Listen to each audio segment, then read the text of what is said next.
Assalamualaikum warahmatullahi wabarakatuh.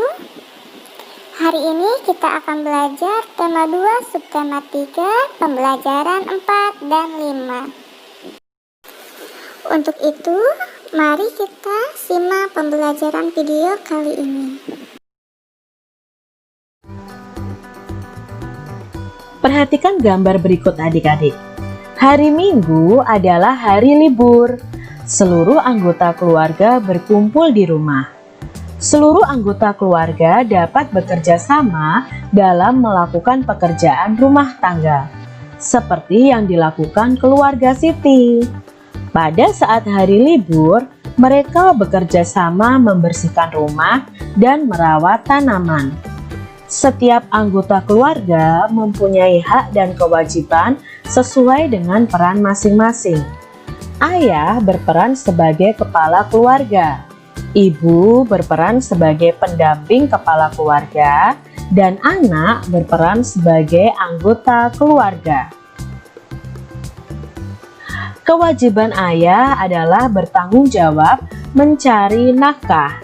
Ayah juga melindungi keluarga. Ibu membantu ayah mengurus semua keperluan keluarga.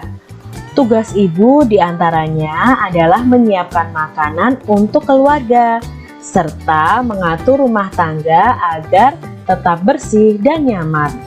Ada juga ibu yang bekerja untuk membantu ayah mencari nafkah.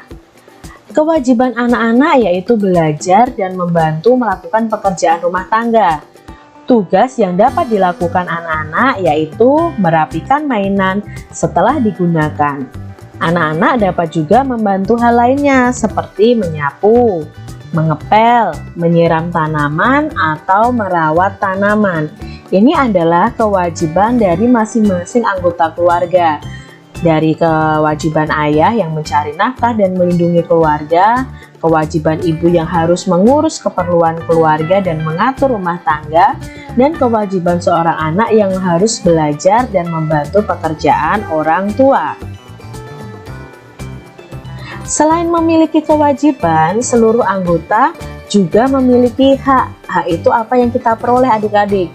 Contoh nih, hak ayah dan ibu itu adalah dihormati dan disayangi oleh anak-anaknya. Jadi kalian harus menghormati dan menyayangi ayah ibu kalian. Anak-anak juga memiliki hak nih.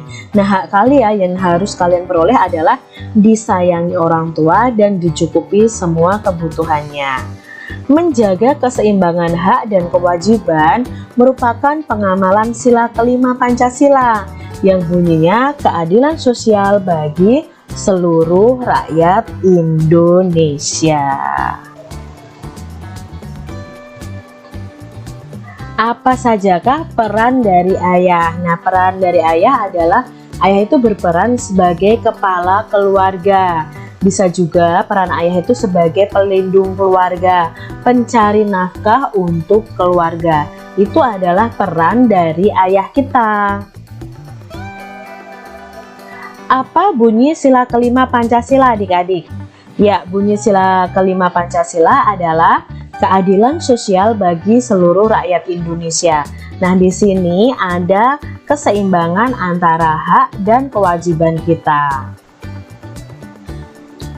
Sikap menjaga keseimbangan hak dan kewajiban adalah pengamalan sila kelima Pancasila. Adik-adik bisa tuliskan satu hak dan satu kewajibanmu di rumah. Misalnya adik-adik itu punya hak untuk disayangi orang tua. Lalu kewajiban adik-adik adalah belajar dan membantu orang tua. Nah, itu adalah hak dan kewajiban dari anak di rumah. Sikap melaksanakan tugas-tugas di rumah merupakan pelaksanaan dari kewajiban kita adik-adik. Lalu kalian bisa menulis nih daftar tugas anggota keluargamu di rumah. Kalian bisa buat tabel seperti ini. Contoh ayah itu tugasnya apa di rumah kalian masing-masing. Contohnya di sini merapikan tempat tidur. Ibu tugasnya apa? Oh, menyapu, memasak, misalnya seperti itu.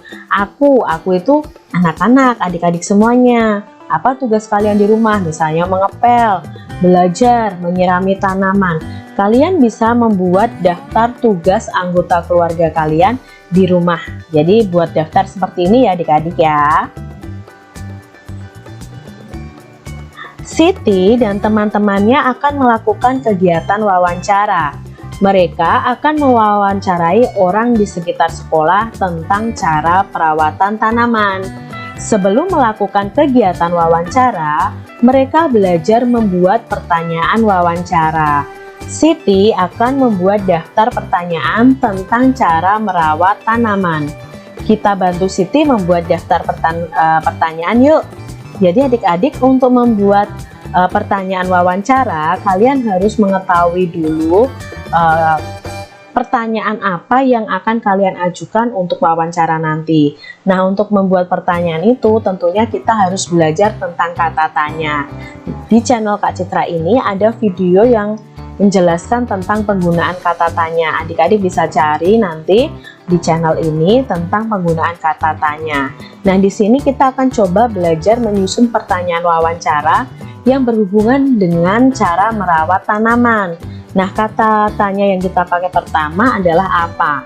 Nah, mungkin dengan apa ini kalian bisa bertanya kepada orang yang diwawancarai terkait dengan cara perawatan tanaman adalah, contohnya, apa yang harus dilakukan untuk merawat tanaman.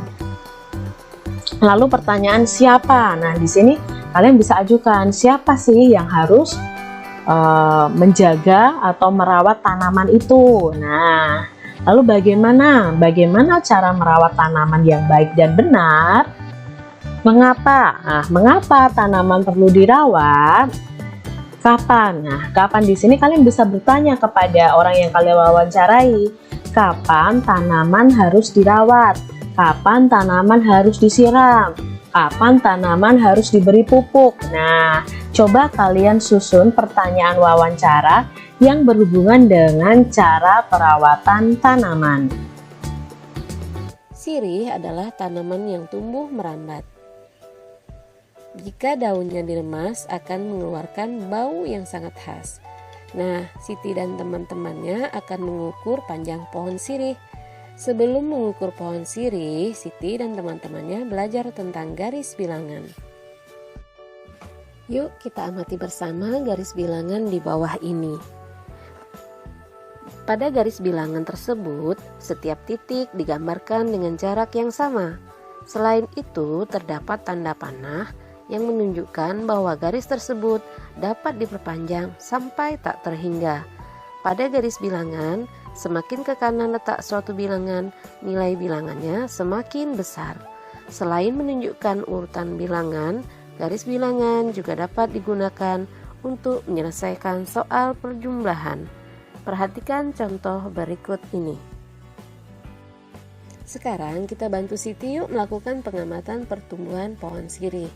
Pohon sirih yang baru ditanam berada di posisi A pada angka 0. Setelah beberapa waktu, panjang pohon sirih ada di posisi B pada angka 2. Lihat gambar. Nah, dari posisi A menjadi posisi B berpindah 2 satuan. Kita dapat menuliskan bentuk penjumlahannya. 0 ditambah 2 sama dengan 2. Contoh lainnya, panjang pohon sirih ada di posisi 3. Setelah beberapa waktu, pohon sirih bertambah 2 satuan. Perhatikan gambar. Nah, 3 ditambah 2 sama dengan 5.